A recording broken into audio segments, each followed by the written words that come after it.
Hello, and welcome to the final event of Futurepreneurs for Ukraine. My name is Sandra, and I will be your host this afternoon. If you're watching this, you probably already know that Futurepreneurs for Ukraine is a sustainability pre-acceleration program organized by Sunrise Tech Park. We have been doing this for 6 years and trained more than 700 people to start an impact-driven business. This year, we turn our program hybrid, which allows us to connect participants, speakers, trainers, and mentors from different countries. This Futurepreneurs edition is called Futurepreneurs for Ukraine. This year, we focused on issues that Ukraine is facing for the last year. Of course, running program wouldn't be possible without our dear partners. On behalf of all of us at Sunrise Tech Park, I want to thank everyone for getting involved in many different ways. Ukrainian Startups Fund, World Startup, Sunrise Valley Digital Innovation Hub, Thrive Institute, Rocket, Purebirds, and Login 2023. Let's move on and speak about the process of Demo Day.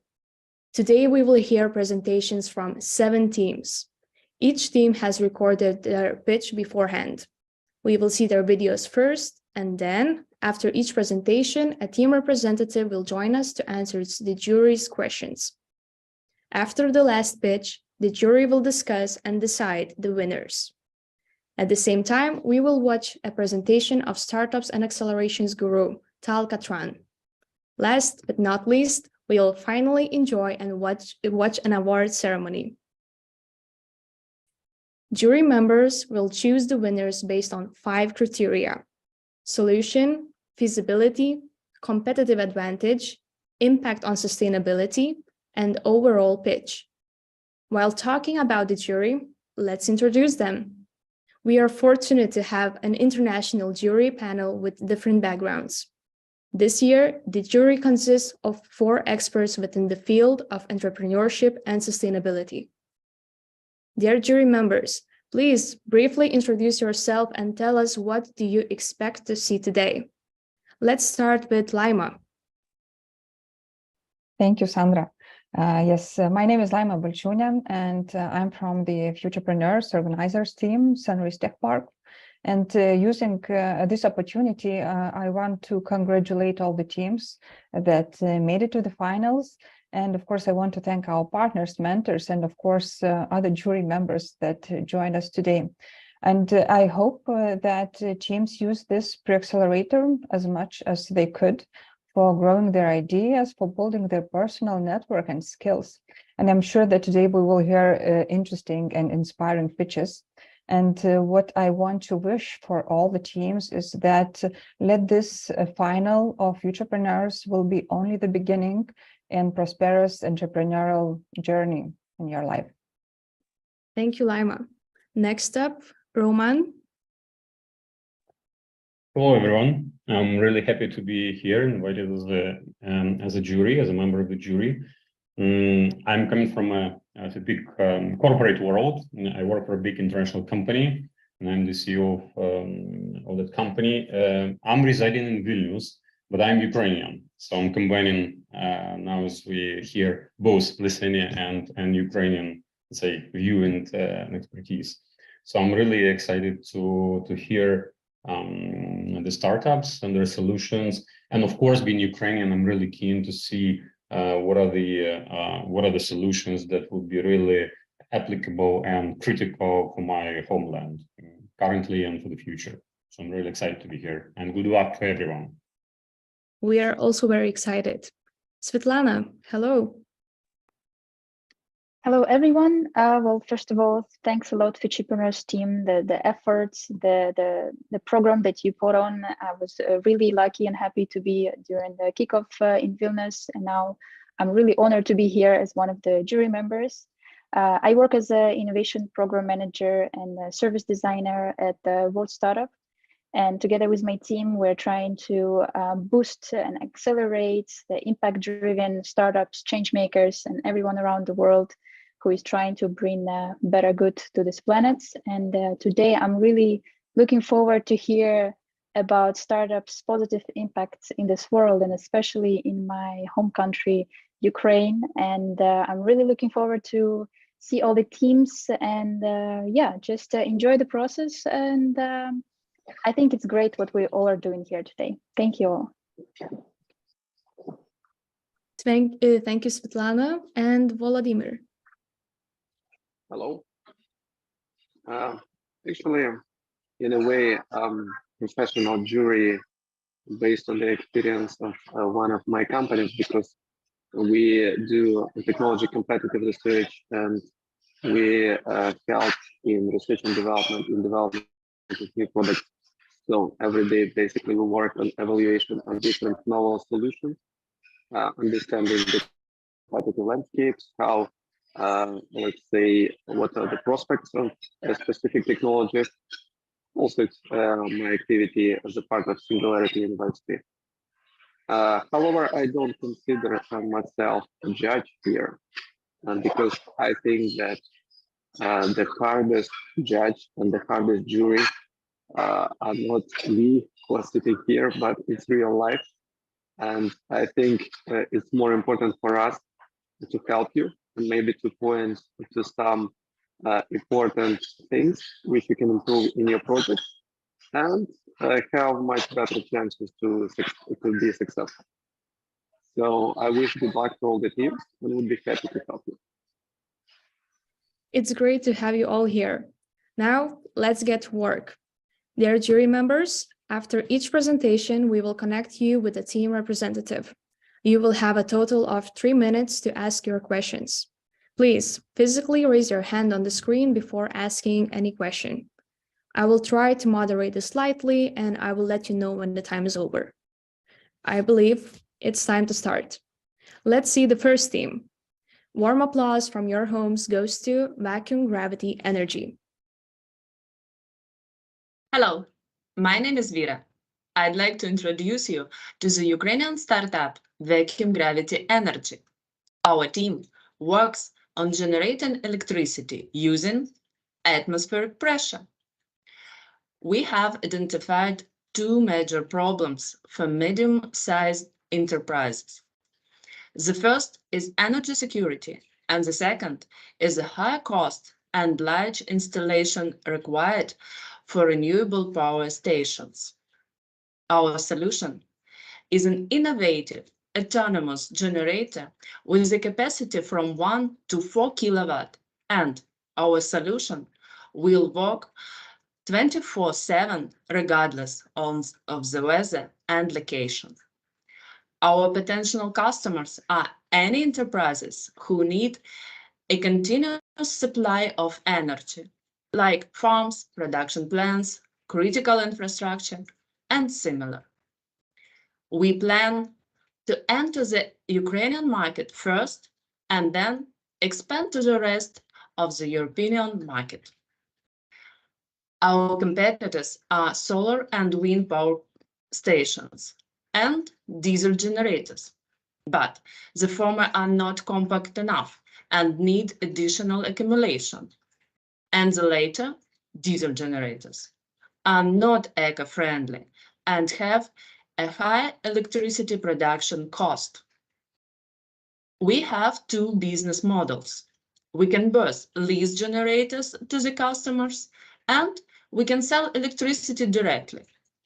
In the first case, our profit will heavily depend on the final generator production capacity, and in the second case, on the market price of electricity.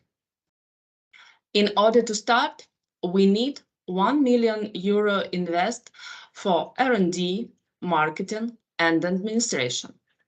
After 4 years, our plan is to capture 20% of the Ukrainian market of electricity, with a profit of more than €500,000 annually. Implementation of our innovative technology will help the society to address the UN sustainability goals, like climate action and others. In 5 years of operations, we will be able to reduce global CO2 emission by 1 gigaton. With a strong team combining science and business experts, we are committed to reach our objectives together.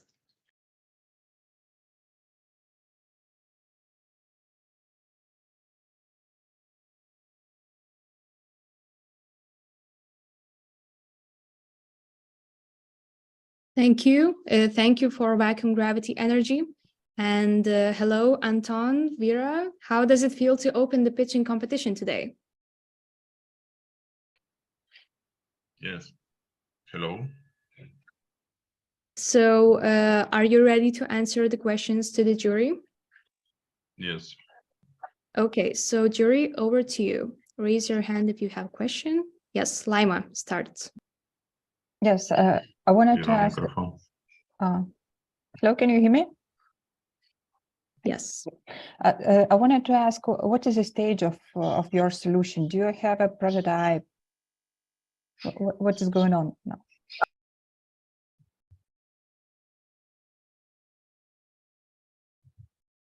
Anton? Yes, we have a laboratory version. TRL 4. Real 4. Is there scientific background for this?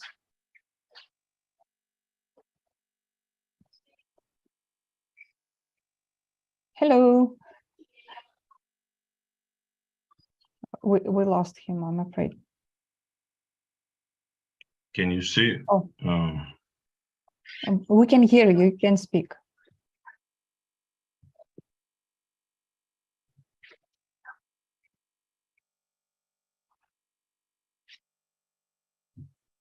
Anton, can you hear us? Because even though we can't see you, we can hear you, so you can answer the questions. Are you hear me? Yes, Vera, hi. Nowadays, we work with a research institute of the National Academy of Sciences of Ukraine. And in this technology, huge scientist background. Thank you. Okay, thank you. And Volodymyr, you have a question, right? Yes, quite a number of them. First, you mentioned that you need investment for research and development. So what exactly you want to solve with research and development? Second, you mentioned that you want to take half a market of Ukraine and earn a profit of €500,000, which seems like pretty on a different scale. In general, it's quite impressive solution. If it works, it's very impressive. Thank you for your question. We plan to study thermodynamic cycle better and understand what parts of this generator we can make more offensive.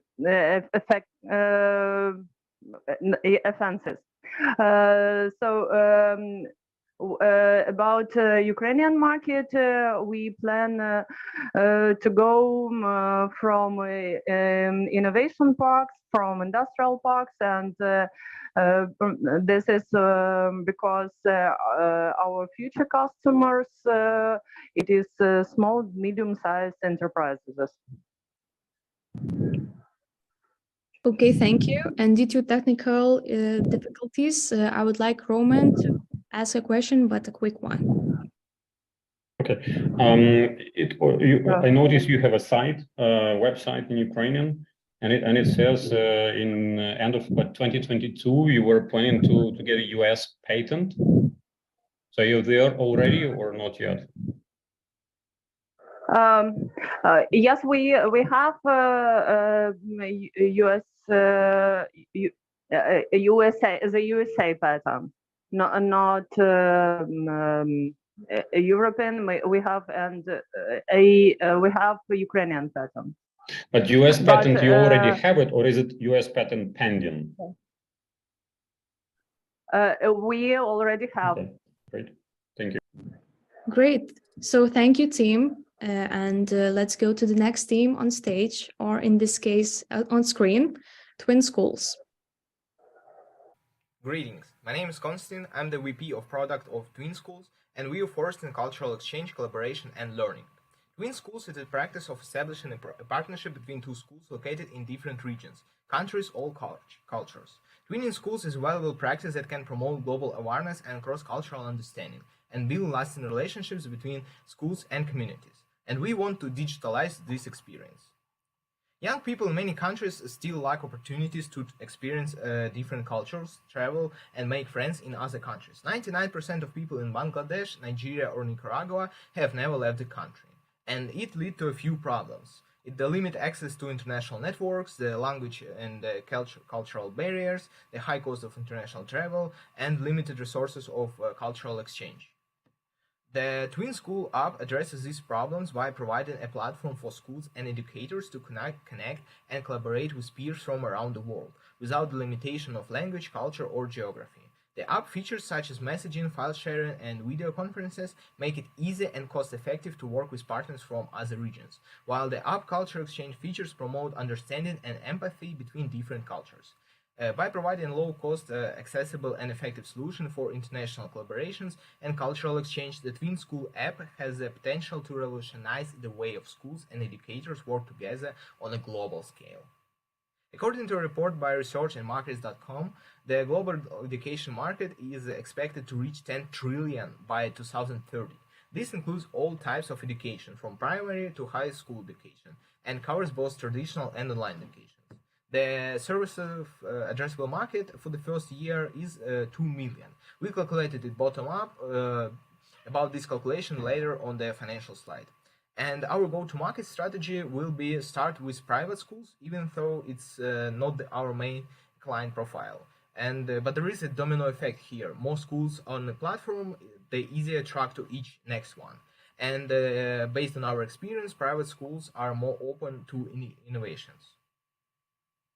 These are several existing programs and services that offer features similar to those of the Twin School program, and that could be considered competitors. But many of them are educationally focused, and we are culture first.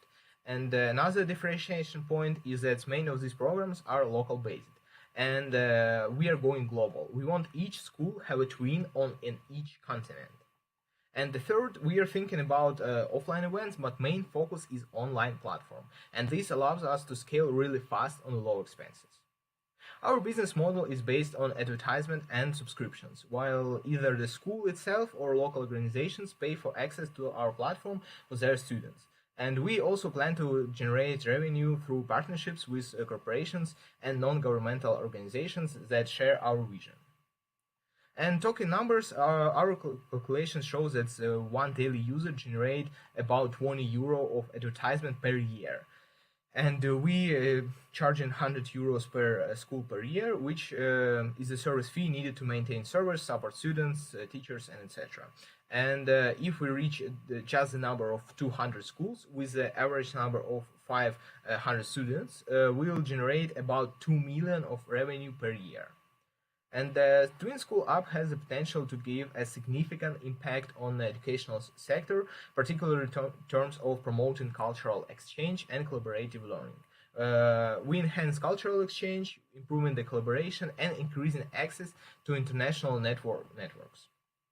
At the moment, our team consists of 5 people. It's Ignas and Gabriela. Both are responsible for the content side of our platform. They have already done an offline 8-week program for Ukrainian kids in Lithuania and planning another one this autumn. I'm a product manager responsible for business development, and Austea, our marketing specialist. Lithuania is a full-stack developer building an MVP version of the platform. We are thankful for your attention and ready for your questions. Hello, Konstantin. How are you? Yeah, hello, I'm fine, thanks. Are you ready for the questions? Absolutely. Okay, I see Roman start with the questions. I think Lyman was the first. Yes. No, it's okay. Last time I was the first one. Right. No problem. Yeah, Konstantin, thanks very much for the presentation. 2 questions. One question is, help me understand, I mean, you're showing in terms of the market, you show the figures for the educational market worldwide, but then you're saying that on the next slide, you're saying that you're more about culture focus. So which market are you targeting? As I mentioned, we're targeting schools, but we do not provide like any educational materials. We don't teach people. We just like connect them and let them to exchange. So like schools are the target customer. It's like at the beginning it's schools, and like in the future it will be like universities, some kind of like Erasmus programs or like various options. And the school is the customer, but we provide like cultural services, if you can say so. Okay, and second question, in your source of revenue, you were showing that the school would be paying, that's one, and second, the user. So by user, you mean like student? No. The user is not paying, it's just like the advertisement place there. Yeah, so there will be like ads on a platform, and from that, it generates as revenue per user. So Okay. user is not paying, just school pays fee, and then ads from revenue from ads. Okay, thank you. Okay, and at first I saw Svetlana humbly raising her hand, so. Thanks. I have a really quick question, mostly about user perspective. So yeah, you mentioned this fact that the interaction mostly will be between schools, but did you think about an examples of will that be teachers trying to exchange their materials or students meeting? So could you give me a little bit of example of how this actually would work? Well, yeah, absolutely. As I mentioned, Ignas and Gabriela have did an offline program already for like Ukrainian kids in Lithuania, which I'm as Ukrainian very thankful for. And we have like a structure of our program in like various materials on like the STEM, on like historical part. And so like each part of 8 weeks programs will focus on different sides of like different cultures of different countries. Okay, thank you. Volodymyr? Yeah, actually, 2 questions. First one, what do these users actually get? I mean, why don't they just use Zoom or whatever if they want to talk to each other?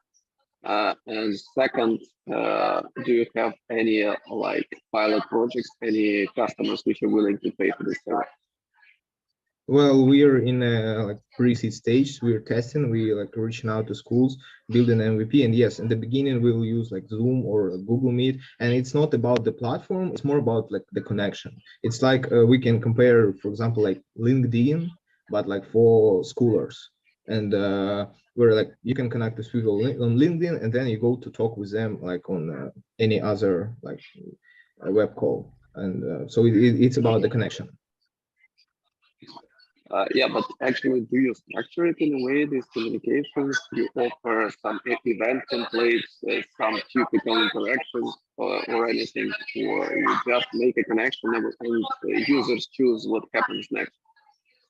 Well, yeah, I mean, we have like a general program, but I mean, users like will be open to like connect not only on the platform, but yeah, like the platform will have these functions. Thank you. And we ran out of time. Thank you, Konstantin, for your presentation. And the next team is Ready Yet, also known as RDY.YT. Let's watch their pitch.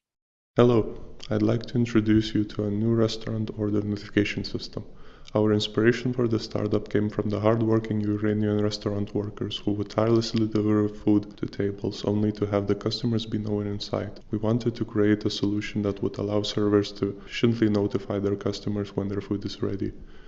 Traditional restaurant notification systems such as pagers or buzzers have several challenges that impact their effectiveness. These systems often have a limited range, resulting in delays or missed notifications, leading to a poor customer experience. They are also typically disposable, adding to the waste and contributing to the environmental concerns. Lastly, these systems may not be secure, as they can easily be intercepted or tampered with. Our website-based restaurant notification offers several advantages over traditional systems, such as unlimited range, reduced waste, and low running costs. To use the systems, customers simply visit the website and get a unique code that is generated for them. This code is specific to the device and ensures that they receive notifications when their food is ready. The notification app can also serve as a loyalty system for restaurants. By integrating loyalty rewards into the app, restaurants can incentivize customers to return and engage with the restaurant more frequently. Using the notification app as a loyalty system has several benefits. It provides a more seamless and integrated experience for customers, as they can earn and redeem rewards directly through the app without needing a physical loyalty card. It also enables restaurants to track customer behavior and preferences more easily, allowing them to tailor their offers and promotions accordingly. In addition to running on subscription fee, we may also consider offering value-added services or features such as data analytics or integration with other restaurant management software. These additional services can help differentiate our offering and provide additional revenue streams for businesses. By offering a more efficient and environmentally friendly alternative to traditional disposable device systems, we are helping restaurants to operate more sustainably and reduce their carbon footprint. In summary, our website-based restaurant notification system can revolutionize the industry, offering unlimited range, reduced waste, and low running costs. By providing a secure and convenient solution that eliminates the need for disposable devices, we believe that our system can help to make restaurants more sustainable, efficient, and profitable. Thank you. Hello, Ignas. How are you feeling today? Hello, I'm fine. Thanks. Okay. Are you ready to answer the questions? Yeah, sure. Great. So let's head to the jury. Yes, Volodymyr, go. Actually, the first question is, what do you mean by disposable devices in the first place, and how exactly do you achieve the positive results which you mentioned in the last slide? Well, from having interacted with a few food halls, they mentioned that they usually last a year or less because their batteries run out, they get lost, they get taken away with someone, and this is quite a problem for them because like nobody wants to fix them because they're cheap devices, and buying new ones is a usual occurrence. Okay. Jury has more questions. Yes, Svetlana. Yeah, my question is basically, what is your business model? Are you going to sell it or a subscription model, or that's something that I missed in the presentation?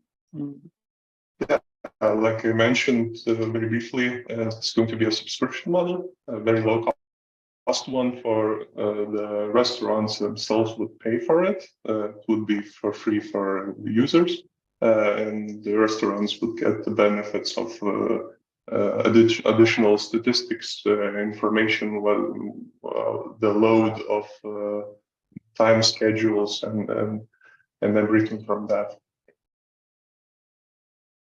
Okay, thank you. Laima. Thank you. What is it necessary for you to move on? Do you need a team, some testing, or funds? We're currently having our early MVP with a local food hall.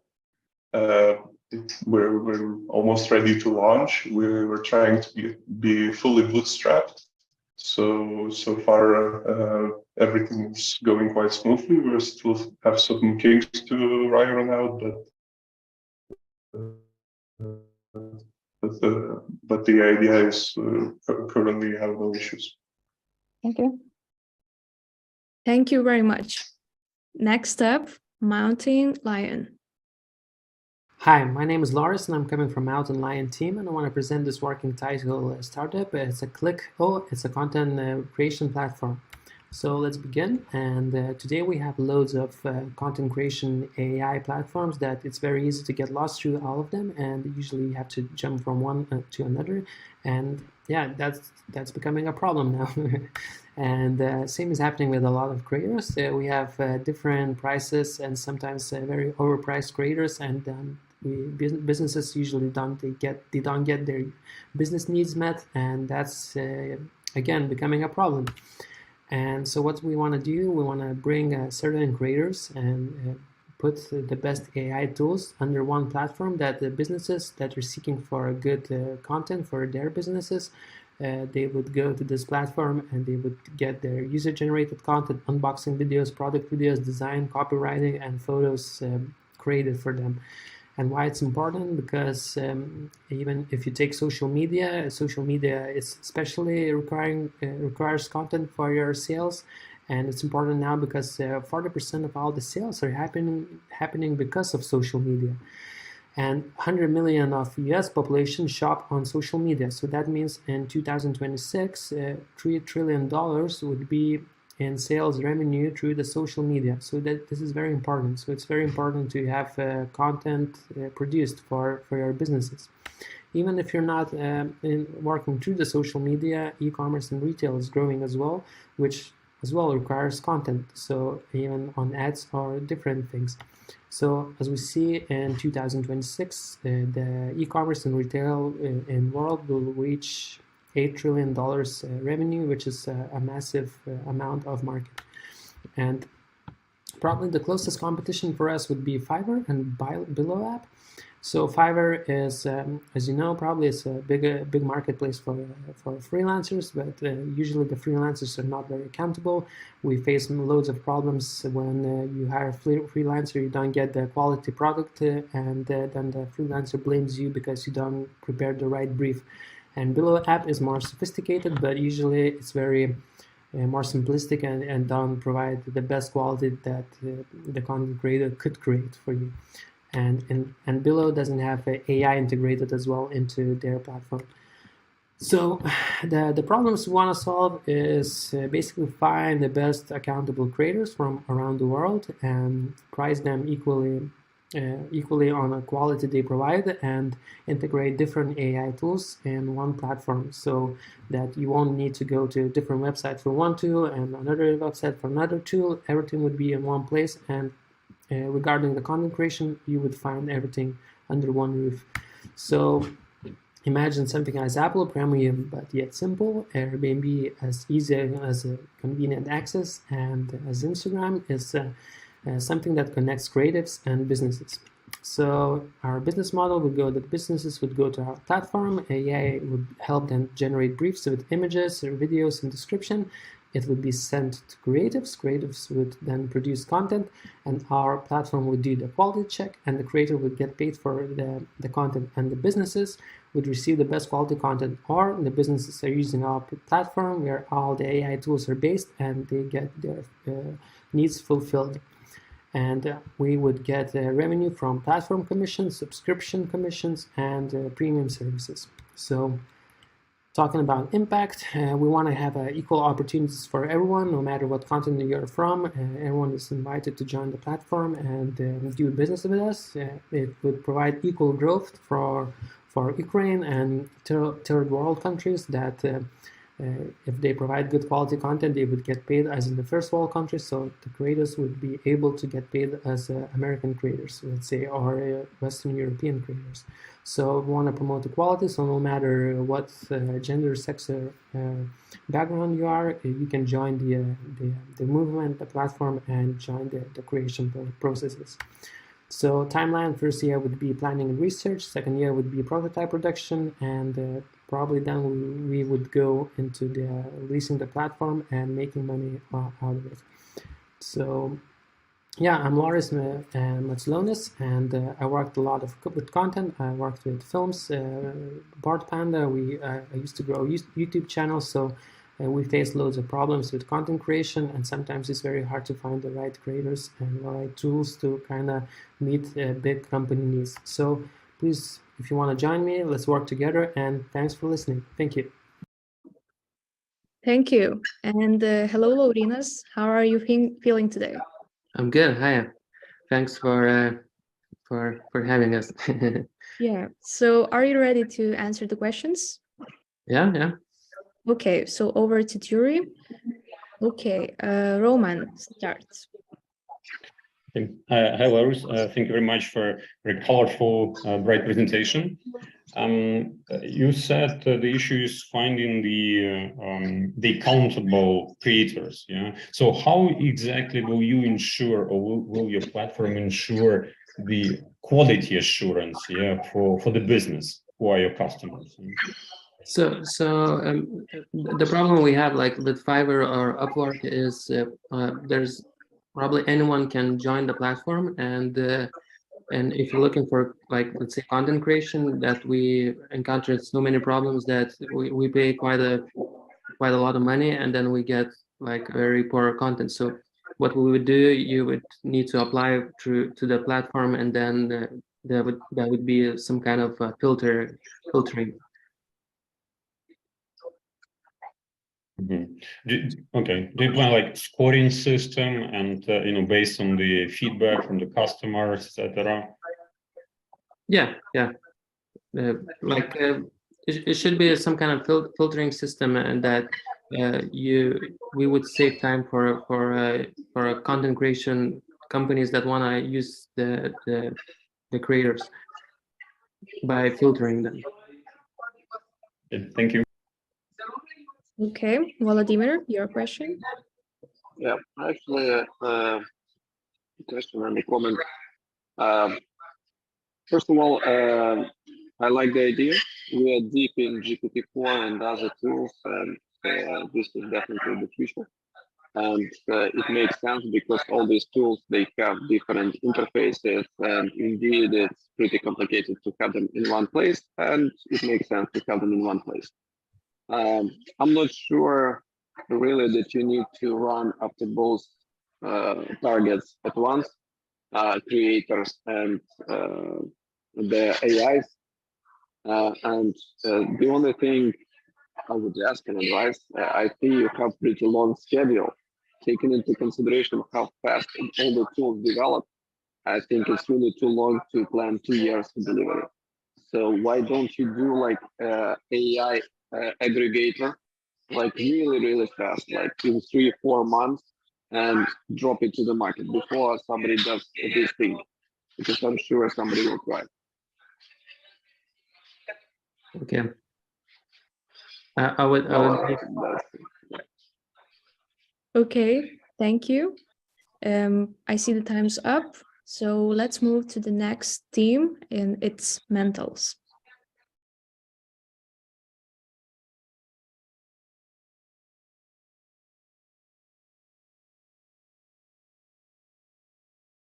Hi, we're Team Mentals, and we're building a new way of preparing students for school exams using artificial intelligence. There's currently a problem, at least in Lithuanian markets. There are 22% of school students who cannot afford private tutors, especially around exam times. We expect this number to be even higher in war-torn Ukraine. Therefore, we are focusing on 2 sustainable development goals, which is quality education and reduced opportunities. We have a working prototype, which is a website which has a built-in curriculum of mathematics and also physics. And this is based on the state exam requirements. So we're going to take a test. We're going to choose a language, but also local exam curriculum database-based questions. So in this example, you can see where a student is struggling with a particular test problem. They ask for help. If they still can't solve it, they ask further help from AI, and there's an example solved. Next, we go to another problem. We ask for help again, and the AI provides contextual help based on where they are stuck in this test. We choose the correct answer. We go further. There is medium and hard problems as well built into this test. And similar problems are shown if student gets stuck on a particular task. And there you go, a level of a student is established based on how many number of questions they got right. So this is the current prototype. In terms of the market, we expect our ideal candidate to be a state exam taker between 14 and 18 years old, from low to mid-income families and studying science subjects, and that not having any good human tutors near them to help them. There are about 40,000 students in Lithuania and about 10 times that number in Ukraine, we estimated. And further, students in general interested in tutoring services, about 100K in Lithuania and about 1 million in Ukraine. In terms of competitors, there are a few which use AI in their learning platform.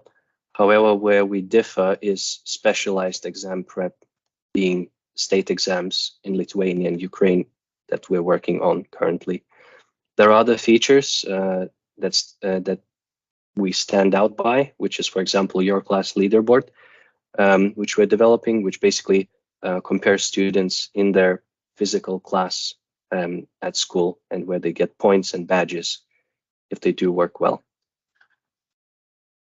In terms of the business model, we have two main income streams: subscription charge directly from parents and students, and also government-funded subscriptions. In terms of financials, we expect this to generate about 18,000 euros the first year when this is released. This is based on the subscriptions and also advertisement as an extra.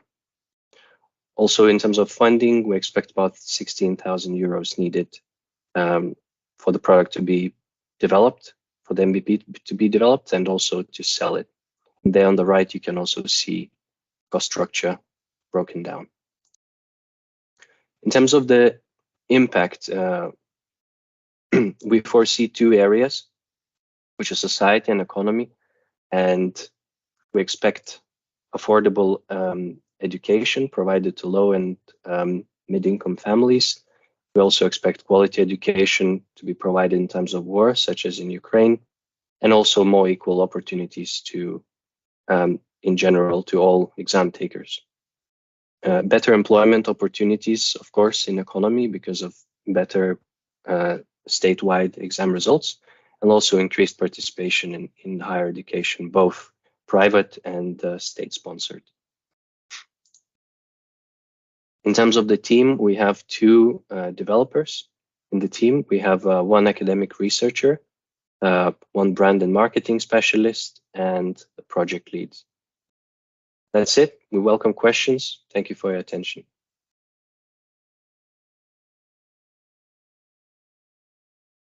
Edgar, how are you feeling today?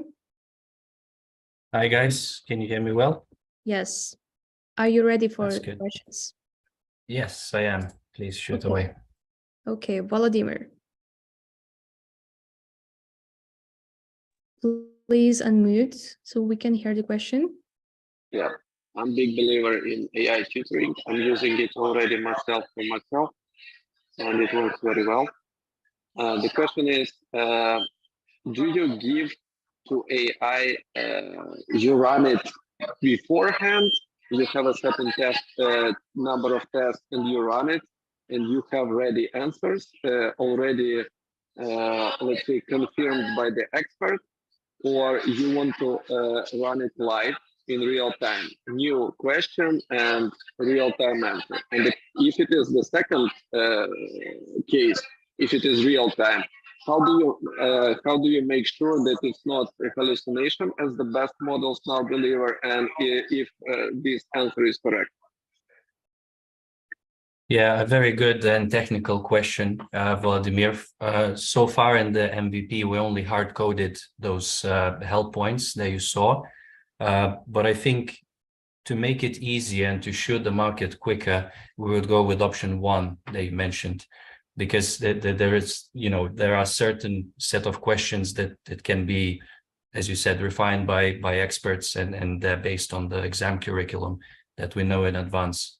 So that would be an easier option, because I know a lot of competitors are struggling with this option too. Okay, more questions from the jury? Or is Okay, Roman, go. Yeah, just maybe it's a silly question because I'm not that an expert in artificial intelligence yet. But you're given this tutorship in Lithuanian and Ukrainian, right? So for the AI model to be able to teach, yeah, there should be enough information in that local language, be it Lithuanian or Ukrainian, right? So currently, is that a drawback for you? Is that an obstacle, or it's not the language side of it? We would obviously need some sort of a person in each country to establish the exact kind of curriculum. We had guys working in the excuse me in the Lithuanian market, so we have in the kind of exact boundaries there and what questions are expected to be asked. So yeah, Lithuania is first, but then we'd need an expert for each market that we go to in other countries. Thank you. Thank you, Edgar and your team, and thank you, jury. Let's go to next team, and it's Parastok. Due to lack of moisture in the south of Odessa region, winter crops are dying. According to the Odessa military administration, 6,000 hectares of winter rapeseed and 2,000 hectares of winter wheat have already died. Hello, my name is Eugene. I am the CBDO at the Science Park. We produce a unique technological unit that increases frost and drought resistance, increases in yield corn 50%, potato up to 43%, sunflower up to 65%. 58 crops were studied which are grown in Ukraine and are the main agriculture crops in almost all countries of the world. Unit for preserving treatment of seed material parasitic with microwave field. The idea is to process the seed at the dressing stage, which make it possible to abandon the use of fertilizer and pesticides, as well as before laying the crop for storage to destroy phytopathogens and pest, collar weevil, rice weevil, Suriname's floor eater, etc. The essence of the proposed technology lies in the fact that with microwave stimulation of the seed cell nucleus, a significant increase in its internal energy and potential occurs, which in turn leads to an increase in 2 to 4 times the regurgitation energy, volume up to 3 times, and state of the root system, including before overwintering of winter crops, increasing frost and drought resistance, reducing ripening period by 10-12 days. By increasing drought and frost resistance, we minimize the risk of the crop failure for farmers and insurance company. Our market size by 2030 is more than 100 billion. AgroTouch global market volume 2019-2027 grows from 17 to $41 billion. Global crop insurance market size to grow 68 billion by 2030. CAGR of 8%. We don't have competition. This is an early version of our installation. Our plans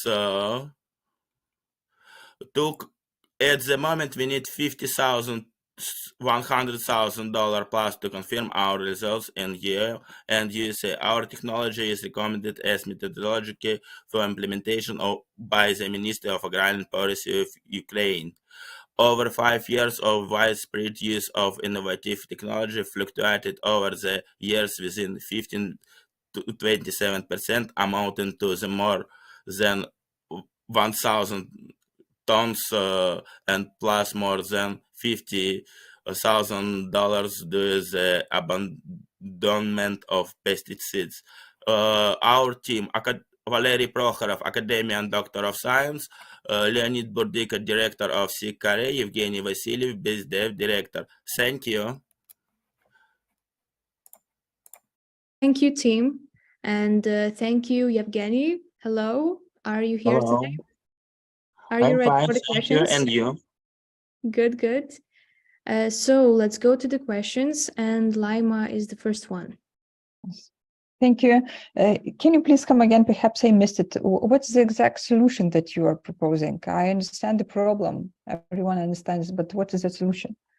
The solution is the essence of the proposed technology lies in the fact that with microwave stimulation of the seed cell nucleus, a significant increase in its internal energy and potential occurs, which in turn leads to an increase in 2 to 4 times their gravitational energy volume up to 3 times and state of the root systems, including before overwintering or winter crops, increasing frost and drought resistance, reducing ripening period by 10 to 12 days. Okay. Thanks. Do we have questions from the jury? Yes, Vladimir. So, what do you exactly propose to the clients, and what is the business model? Business model to sell our unit for Ukrainian and others market, and we can rent our installation for preserving seeds. Sorry, I badly speak English. Yeah, but this installation, it should be installed in the field or in the elevator, or at what stage? We can sell this unit to elevator farmers, the study of production, TRL line.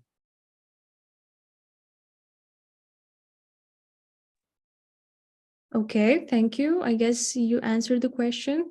And we have. Thank you, bye. Okay. So maybe let's get to the next team if we don't have any questions. And the next team is Tata Paper. Greetings everyone, my name is Alexandra and I'm here to represent small but already existing Lithuanian brand called Tata Paper. We are producing accessories from washable paper, also known as vegan leather, for everyday life. The leather industry is an incredibly harmful contributor to environmental degradation. I suppose it's not a secret that the chemicals used in the tanning process are non-biodegradable, leading to harmful water pollution and negatively impacting local communities. Studies conducted by PETA indicated that leather tannery workers in Sweden and Italy have a higher risk of cancer, ranging from 20% to 50% above the expected rate. That's why, from the beginning, we have been obsessed with combining sustainable consumption, cruelty-free philosophy, style, and functionality. That's why, for our accessories, we choose washable paper. Why paper? Such fabric does not affect deforestation since it is produced from cultivated fiber following Japanese technology. In easy words, this material is made from dead tree roots and leftover bark. The cellulose is soaked in natural acids and colored with natural dyes, then stretched into paper rolls. All other components used in our goods are eco-friendly, for example, recycled plastic zippers or eco cotton and lining. Also, it's animal-free, so it won't cause allergies to synthetic materials. After several years of work in the Lithuanian market, we have identified the portrait of an ideal customer. These are women and men aged 25 to 65 who are interested in ethical consumption and sustainable fashion. Our plans involve expanding our brand in both the Lithuanian market and overseas. Especially, we aim to focus on development presence in the European and American markets, as these countries have demonstrated a greater readiness for sustainable change and have shown a strong interest in such products. At the moment, we highlight several vital competitors, or you can see them on the screen. Also, you can see the main points that influence the decision of the client to buy in a particular store. We did a research and see that our strength that we have a wide range of products and the colors to choose from, as well as the ability to repair products under warranty or if you need to make it individually for a special fee. We have chosen two business models for Tata Paper. The first is direct sales to the end customer, and the second, which allows us to expand the representation area, is sales through marketplaces and boutiques on a contract basis. Depending on the size of the platform, we pay from 15 to 30% commission to a third-party representative. In return, we get additional marketing and distribution services. As for financials, to sustainably develop our brand, we currently require 50,000 euros annually, which accounts for production costs, marketing expenses, and fixed expenses such as taxes, office rent, and salaries. So, impact. By using this sustainable material, we can reduce our reliance on animal leather, which is a highly polluting and wasteful industry. Also, by promoting this eco-friendly material, we can encourage customers to make more conscious and ethical choices in their purchasing habits. And maybe the most important plus, that our business development will help us make further donations to the restoration and support of Ukraine, as well as a possible collaboration with Ukrainian designers and producers in the future. As for our team, we are a trio of motivated women. We each bring our unique set of skills to the table. For example, Maria, she is the company owner and she has a design and art background. Currently, she's a producer and TV host with a clear understanding of the organization process and public relations. My experience covers almost 10 years in marketing, customer service, and partnership development. And our head seamstress Olga has over 20 years of experience producing leather and alternative material goods in her studio. We believe that together we can make our future happier and cleaner, and of course use our business to help Ukraine in the future. So thank you very much, and I'm ready for your questions. Thank you for Tata Paper presentation. And hello, Alexandra. How are you feeling today? I'm very nervous and have some sound problems, but let's do it. Okay, we will see how that goes. So, okay, Volodymyr, shoot your question. Yeah. Actually, the question is quite simple. The proposal is pretty clear. The question, you are showing the addressable market of hundreds of millions of people, and you estimate the turnover of 50,000 euros. Why such a difference? Why you don't look for a path to scale it to tens of millions or hundreds of millions of euro in sales? So we choose to be like more negative for now because it's economical crisis everywhere. And for now, all these numbers which you saw, it is in a scenario when we are doing our business still in Lithuania and in Baltic countries. But of course, we will check, analyze our business over the time and change the plan after. Yeah, but I think first comes the plan and the aspiration, and then comes the result. If you're targeting 50,000, it's difficult to estimate that you will come with 5 million. I mean, at least the way you are doing things should allow to scale it like 10x, 100x. Okay. So thank you very much for this notice. I suppose we will take it in consideration and make some adjustments to the plan.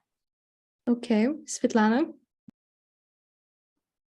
Yes, thank you. So I have a really basic question, but as Ukrainian, I'm very curious in it. So you mentioned that you're already working with different markets in Lithuania and Italy, Germany, but in this program in general, we're talking about helping Ukraine and Ukrainian markets, solving Ukrainian problems. So my basic question is, what Ukrainian problem or problems are you going to solve with your solution? Because you mentioned potential collaboration with Ukrainian designers, but I would like to hear from you if you have any more clear ideas on that.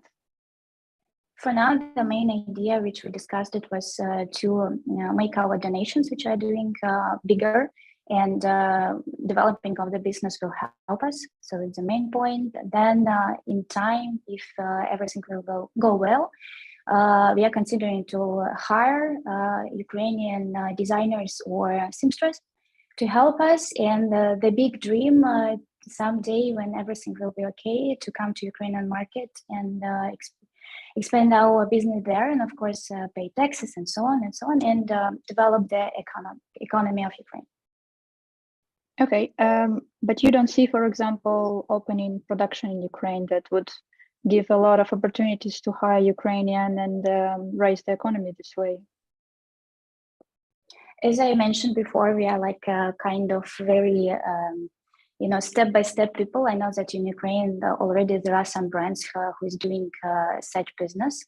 So we need to, in the future, we need to analyze the market better to step into this already developed market. Thank you. Time's up. So thank you, Alexandra, and big thank you to each jury member. Your input is very much appreciated, and the jury will go off screen now and will discuss the team's performance and decide the winners. Teams are competing not only for fame and fortune, but for our tokens of appreciation as well.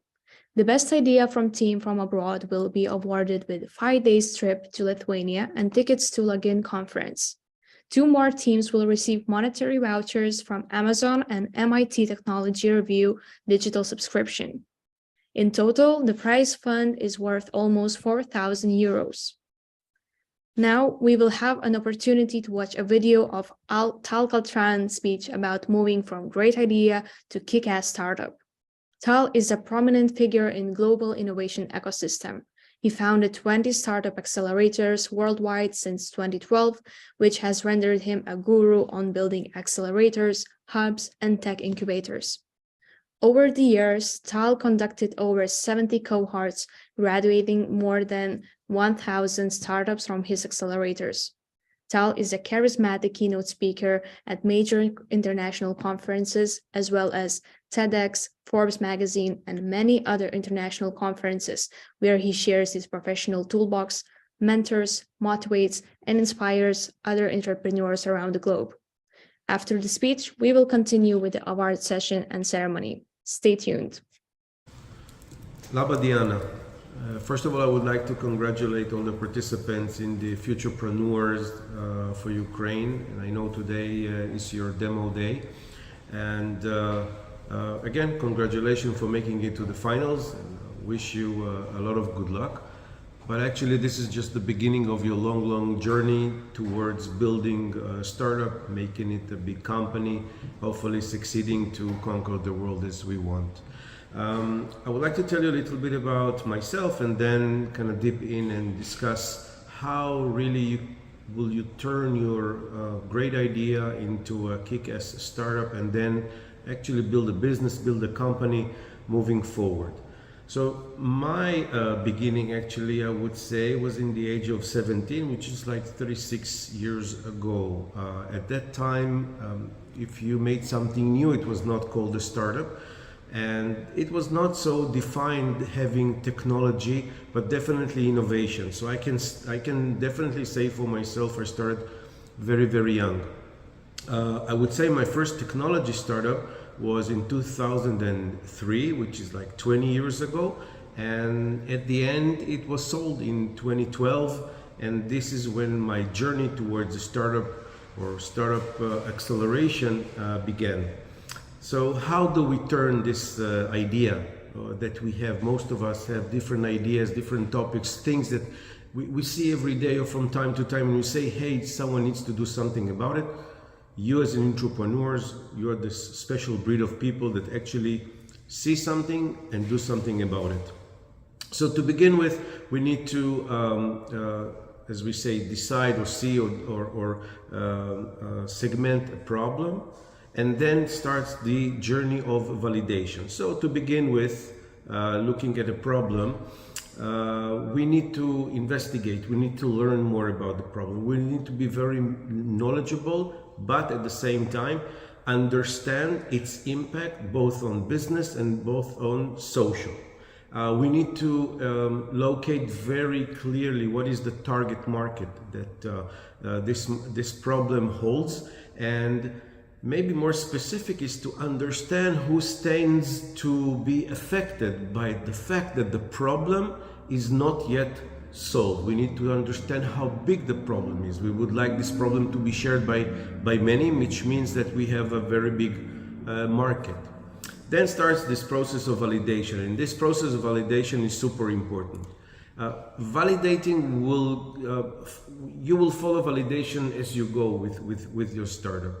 Validation would mean that once this problem is relatively clear to you, You would need, as we say, to address the market and just ask them. Ask them if they know about this problem. Does it relate to them?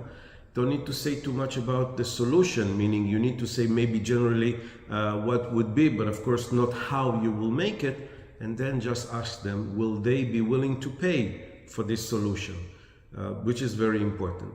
Then moving on from the problem side and validation, we go for the solution.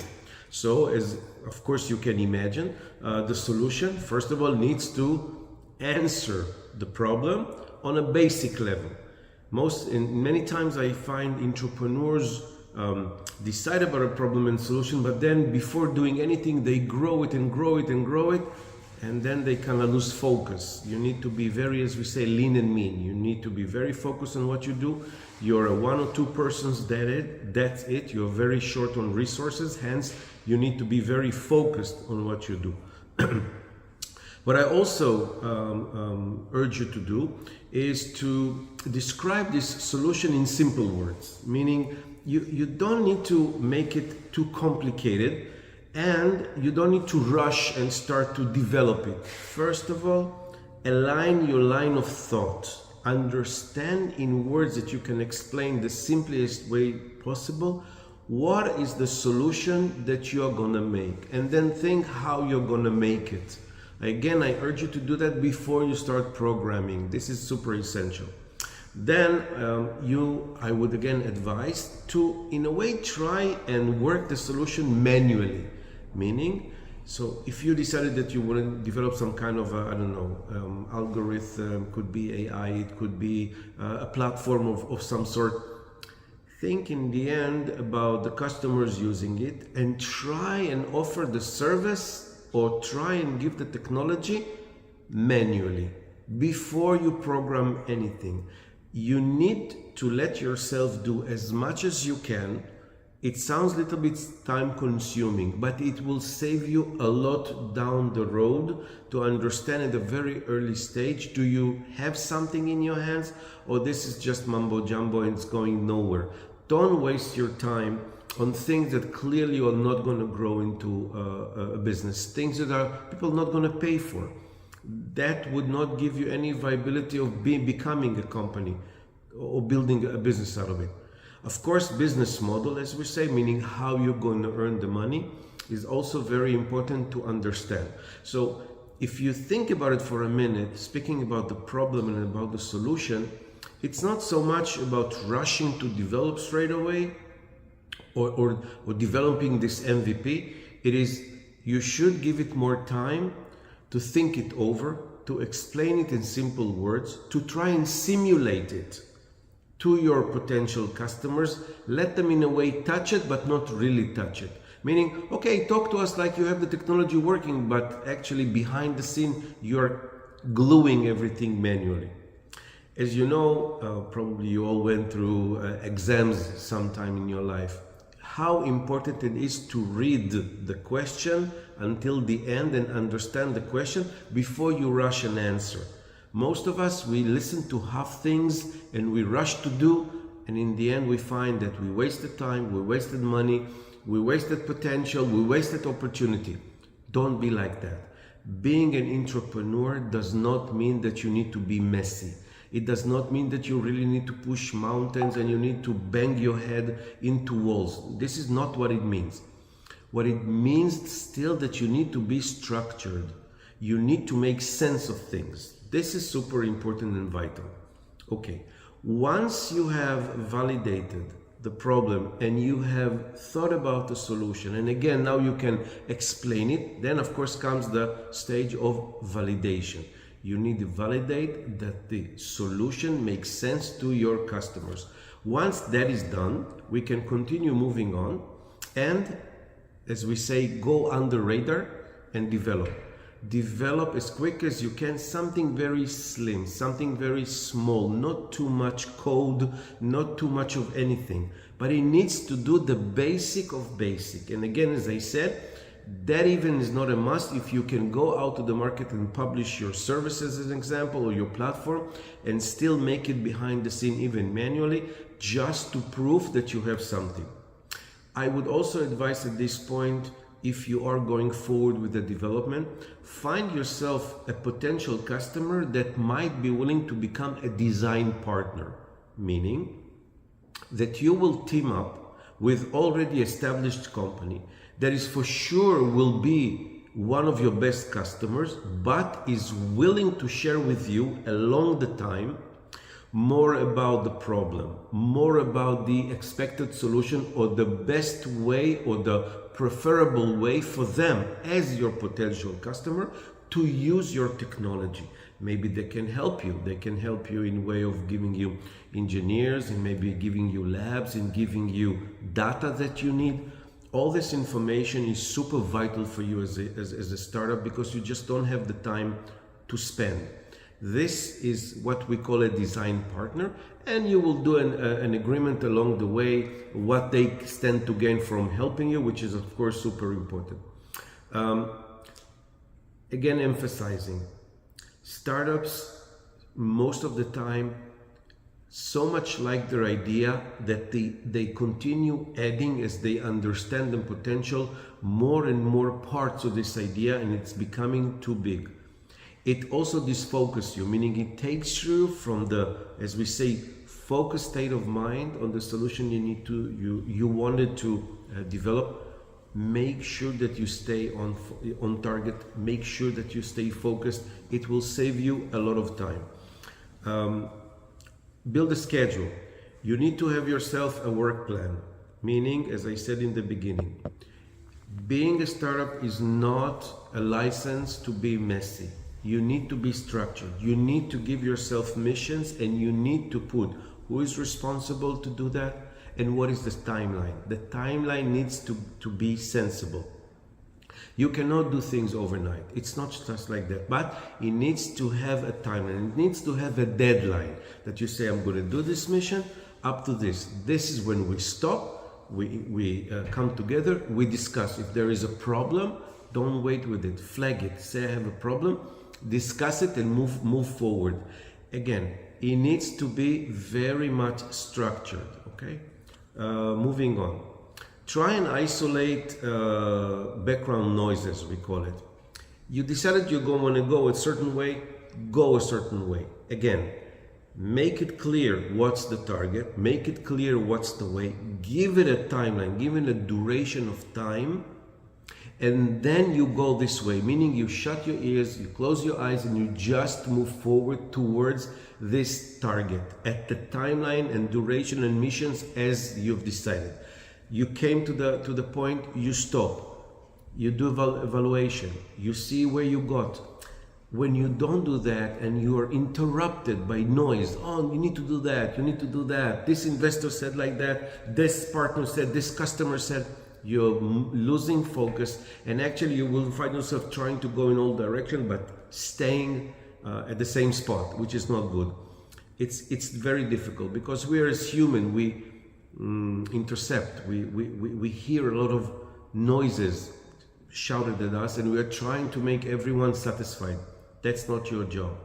Your job is to stay on target, which is very difficult to do, but it will prove in time, if should you do this, that you have actually accumulated, that you have reached a much further distance than, again, listening to all the noise. I want you to remember something about startups. The one thing startups do their entire life is survive. Startups live in survival mode. Well, we do it for two reasons. One, you would say that you will hopefully get this MVP, your partner, your CTO partner promised you. You hope that, well, it's already 4 months, 6 months after the due date, maybe he will give it to you. And second, of course, is that you finally reach the fundraising that you wanted to do, to reach more funds. Well, I think that we do that too quick, and I will talk about it in a few minutes. I want to say something that also I see very often. We as people, we count too much about what others tell us. Meaning sometimes because we're just lazy or just we don't care, but I think startups cannot go this way, meaning you cannot rely building your startup on hearsay and what others tell you. you need to go and you need to check yourself. And in many times you will be surprised that the information you receive from someone who heard it from someone that someone else told him does not meet the reality. Go and meet the reality yourself. On the core subjects, you don't listen to anyone before you check it yourself. Once you checked it, once you got some experience and knowledge, then it's of course fine to ask others their opinion on what you've learned, or maybe compare with others, but go and learn yourself. Your team is key. Your team in your startup is your key for success. You need to remember, your team is people. First of all, to say, as we say, startups are first of all people before technology, because without the people there is no technology. Even the person who needs to write to ChatGPT what to say is a person that needs to put the question or give the mission to the AI. So still people are involved. But because this is a business about people, people are diverse. They have a good day, they have a bad day. They decide one minute this way, they want to go then the other minute the other way. Mania, depressia every hour. People are complicated. You need to be ready to handle this fact and not disregard it. People are not robots. People have feelings, and you in your startup, my advice to you, first of all, discuss it. Keep it in the open. Don't shut the door. Don't expect your partner to be like you. It's impossible. It is not even reasonable. But address the topic. You need to have someone next to you, as we say, your partner, to pick you up on bad days when you pick them up on their bad days. Just remember, startups are very much about people. For this, by the way, we have founders agreement, and I would guess that many of you still don't have a founders agreement. I urge you to have one, and there is where you will write, each and every one of you, what's its role, what it needs to do, what's the responsibility, what happens if one of us leave, what happens to the equity. But very much so, this is kind of your Bible to begin with. This is where you write your agreements to begin with, when everyone is still happy and smiley and friendly. Well, you would need to look at it at bad times. I hope you will not reach it, but just know that startups usually reach that point where they need to open the founders agreement and say, hey, you're not keeping to what you signed, you're not keeping to your responsibility, you're not delivering, etc., etc. So just remember, founders agreement is a very important document that you need to have in place. I think the next stage is, if you look at a company or as a startup, as we said, so we start with the problem, solution, we validate, we go and start to develop something, we go for the market. Around it all the time will be the team that will grow. Then there will be customers, first customers, maybe design partners, but then customers. And customers are, well, they should be your best friends, but just remember, we say that your customer is always right. I'm here to tell you, no, customers sometimes, well, although he could be right, he could be a big nuisance, he could be a big disturbance. Don't go for the difficult customers. Don't go for the stubborn. Don't go for those who make you go back and forth with requests. They are not right for you at this point. At this point, you need to have customers that like you, customers that want to help you, customers that see the value, that support you. Look for those. At the later stage, hopefully you will reach everyone and make everyone super satisfied. But at this point, you need to have customers. You need to, in a way, grow with them, be attentive to them, but again, be friendly with those who are friendly. And those who are less friendly, you don't need to work with everyone. Remember this, you don't need to service everyone on the planet. Go in the beginning for the easy ones. At the later stage, of course, you will open a company, you will register your company. Many times I'm asked, when is the right time to register a company? My advice to you would be, either you have a customer that is willing to pay, meaning you need to give an invoice. For this, you have to have a company. And second would be, if an investor comes to you and wants to invest, then of course you will have to have a company. At this point, I would say something about investors and my experience generally. I think startups rush for investors too soon. Too soon, not just because of the reason that the bigger the risk, the more equity the investor will take for smaller money. I think they rush because they have not yet validated the right way that their technology, their idea can, as we say, hold water, that it should really become something. So I urge you again, your mission as a startup is not to run after the money. Your mission as a startup is to build technology, is to find the problem, make up a solution, develop it, launch it, have first adopters, get some substance before you rush to any investor. And again, not all investors are for you. Not everyone showing you euros is for you.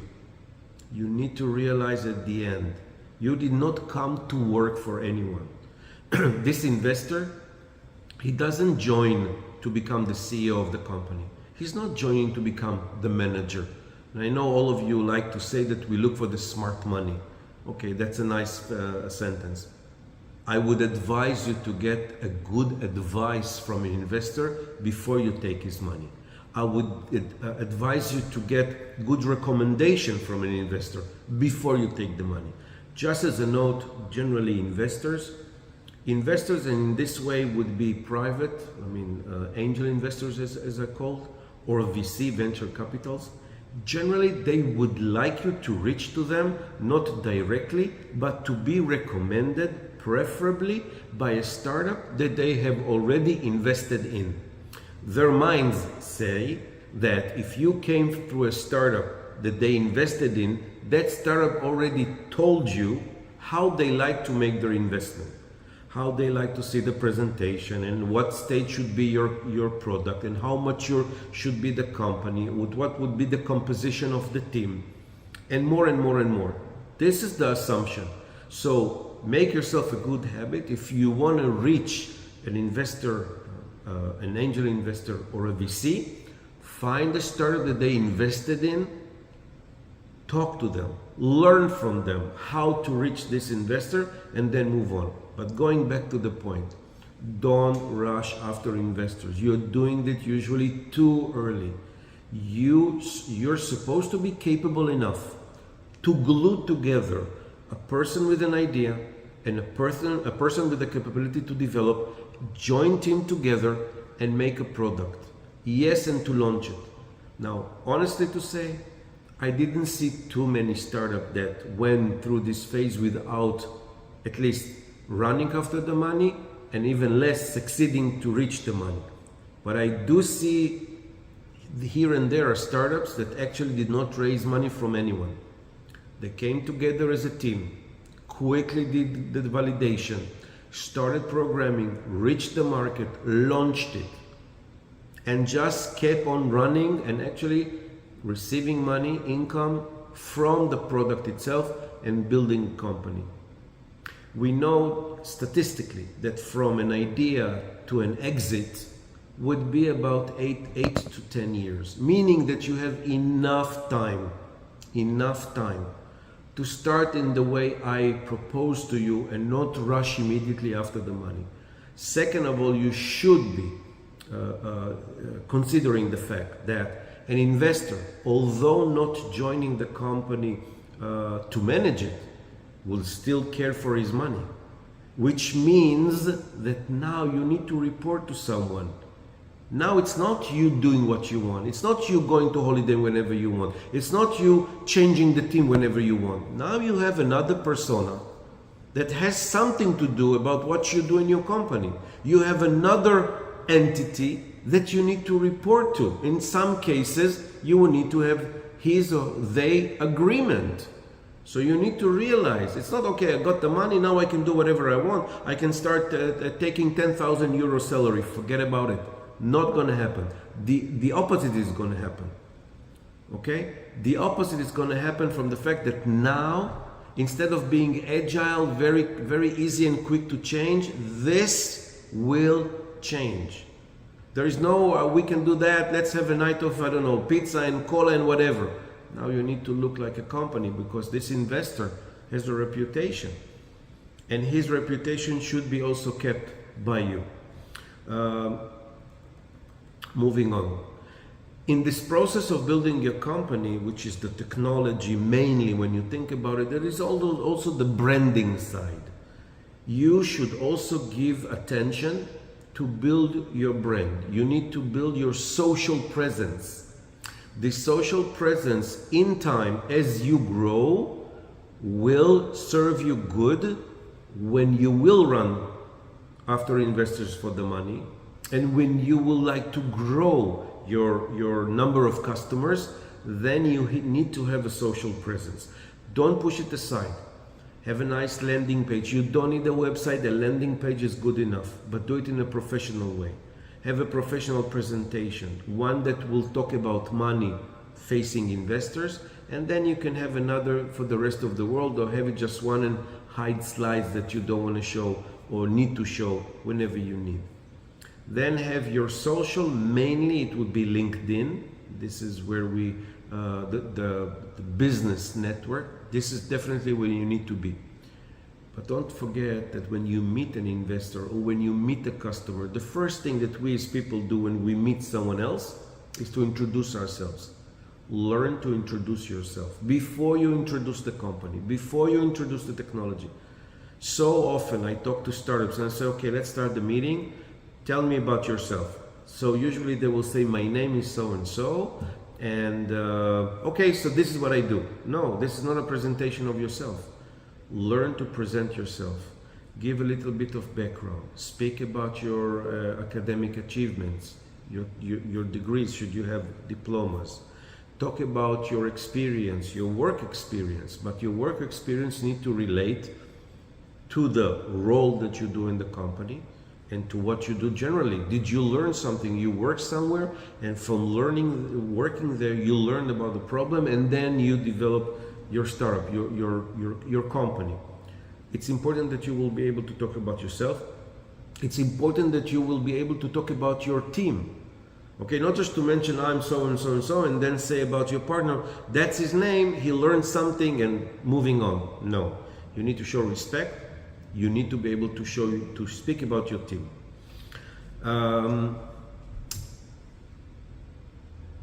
Yeah, moving on. Taking risks. Well, I know that you know that 95% of startups shut down first year of operation. That is crazy. Yes, it's a lot about taking risk, and probably you will fail. You should be able to think and consider the fact that right now, when things still look nice and you're in early stage and you did a nice presentation and you went through an accelerator and everything, you need to remember there will be a time when you will be standing by yourself. Okay, there will not be an accelerator anymore, and you will need to do what you need to do. And at that stage, the risk is just going to grow and it's going to be big. You need to be able to handle the risk factor. You need to be able to consider and deal with the possibility of failure. This cannot stop you. Failure is a major building block for success. You should reflect about failures. You need to learn, why did I fail? But it is same important to learn, why did I succeed? Because this would be your day-to-day. Sometimes you will lose and sometimes you will win. In some you will fail, in some you succeed. You need to reflect on the whole picture, on the bigger picture, and understand where you need to do more of something or less of something. But again, failure is okay. Taking risk is a must. Well, we take risk all the time, we just don't think about it. When it comes to startups, all of a sudden we speak about fencing the risk and what to do if I will fail. Handle it. Just handle it and move forward. Don't let this hold you back, and don't let you, free your mind. You should hope to succeed. You should dream about making big money. This is part of the fuel that motivates you to move forward. It's a must. Feel good about it, own it, but at the same time know that you might fail and it is okay. You will stand up again and you will do it probably even better. What can help you, let's say, reduce the failing factor? Well, definitely, as we said, the team is super important. Staying focused, moving fast is super important. Being agile, but again, not too much. Moving fast does not mean that we don't look at the signs of warning. Yes, we should slow down. We should look at the sign. We should understand, maybe reflect, maybe talk about it, and then decide. It is okay again to shift and pivot, but again, not too much. It's important to be agile. So if we hear the competition did something, maybe we should address it. If we see an opportunity, probably we need to move fast, remain agile, but keep a core, keep a target, have a roadmap, have a work plan. Now, as I said, what can also help you would be mentors. Now, mentors are not there to take the responsibility from you. Mentors are not insurance company. Mentors are people just more experienced than you. And by the way, also investors can be your mentors. So mentors in general would be people that are more experienced, more of age, that is clear, that are willing to share with you this information. And in many times they even can become in some sort of way either a consultant or maybe even a part of the advisory board or even of the company. But those mentors are not for life. So each and every one of them would probably be able to help you for a certain period of the way. Use them as much as you can for that period of the way, but I'm not saying use without giving something in return. You should have a kind of a relationship with your mentors, which is very important. Take from their network, take from their experience, and see how that can serve you. And it's okay to change mentors as you go. Startups are not for everyone. It again should be considered like that. Startups is an opportunity. Startups is about technology and innovation, but startups needs to have also a unique character of people. And again, it's not for everyone. I would advise you to keep on and try it as much as you can. If you decided at the end that's not for you and you want to work for someone or go somewhere else, it is okay. Feel good about it. At least you tried. It doesn't mean that you have failed. If you have tried something, it's not for your taste, you move on. I would advise those who remain in startups, again, as I said, also invest in yourself, invest in learning. Participate in events that can teach you, but don't spend your time on conferences that have no meaning for you. Just, okay, I went to a conference, and if you go to a conference, you should have yourself a plan. You should know who you want to meet, and if this person is not coming to the conference, don't go to the conference. Don't go to the conference just to get a badge, eat something and say, I've been to a conference. If you say you're going to network in a conference, go and network. Don't go and stand there and talk to your friends, because that's not networking. But generally, again, I know startuppers, and they are very unique breed of people, okay? Super on many things. I think in some cases more than others, definitely. Yes, they make mistake. Yes, they fail, but they also succeed, okay? It is about stamina, it's about resilience, it's about determination, it's about working independently, but also as a team.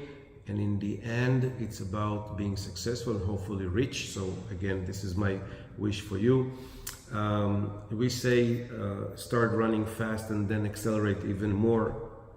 As you know, my slogan would be don't hesitate, accelerate. At this point, I want to stop here and again congratulate you on your success at this point, and I wish for you all great success moving forward. I would like you very much, should you have a question, would you like to get yourself introduced with me, reach out to me. My social networks, you will easily find me on LinkedIn. You will find me, of course, on Facebook, and you can go even to my website, talkatlan.com, and keep in touch. So thank you so much, Atula Bey, and see you when I see you. Bye for now. Hello and welcome back to the final event for Futurepreneurs for Ukraine. Thank you, Tal, for delivering such an inspiring presentation during the break.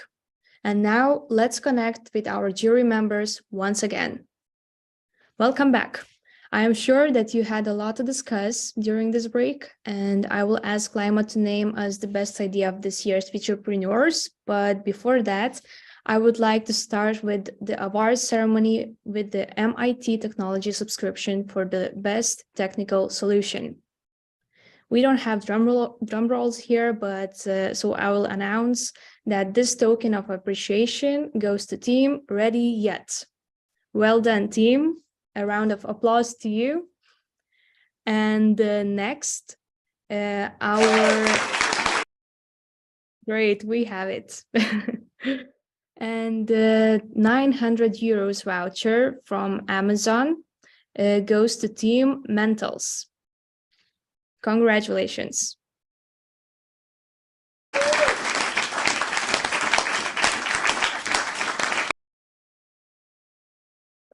And now you think that it's the final line, but we would like to start with one more special prize. Svetlana, can you please start and introduce the special prize established by World Startup and tell us the winning team? Yes, of course. Thank you very much.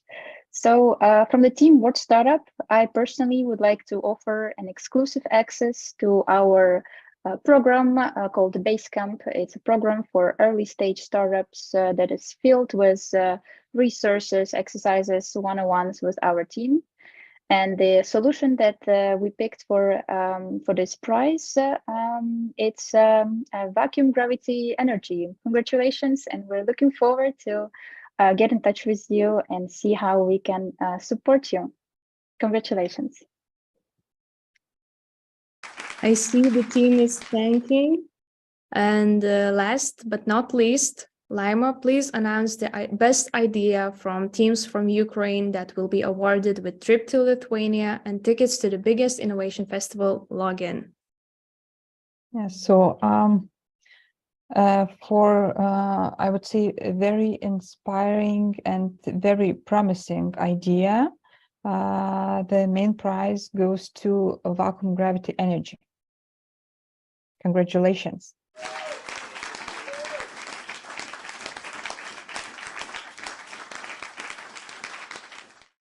Congratulations to team, and we hope you can hear it and you are very happy about it. So congratulations to all the winners. I want to thank all of the participants, jury members, mentors, speakers, and all of our partners who made this program possible. Thank you for being with us. Let's create an impact-driven business all year around. Goodbye.